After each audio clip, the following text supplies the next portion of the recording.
वफाकी वजीर तवानाई इंजीनियर खुर्रम दस्तगीर खान ने कहा है कि 2023 तक पाकिस्तान में मुआशी सूरत हाल बेहतर होगी और महंगाई कम हो जाएगी। मुफ्ता इस्माइल इंतहाई मुश्किल हालात में जिम्मेदारी निभा रहे हैं।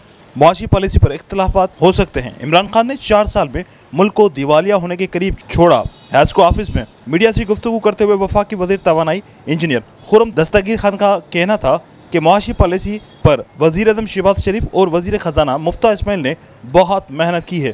45% सार्फिन ऐसे हैं जिनका 200 यूनिट से कम बिल आता है।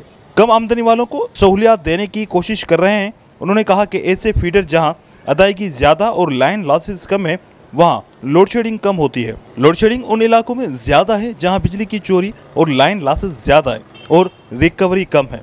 उन्होंने कहा कि बिजली की नई पैदावार सलाहियत इम्पोर्टेड ईंधन पर नहीं होगी।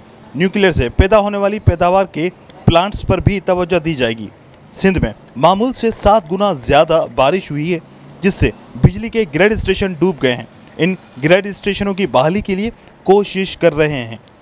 ग्रिड स्टेशन बहाल कर दिया गया है। जो मुलाजिमिन अपनी जानों को खतरे में डालकर हमारे लिए पोलों पर चढ़ रहे हैं और बिजली की बहाली में मसरूफ़ हैं, हम उन्हें सलाम पेश करते हैं। हम सब एक जमात बनकर सैलाब मुतासरीन की मदद कर रहे हैं।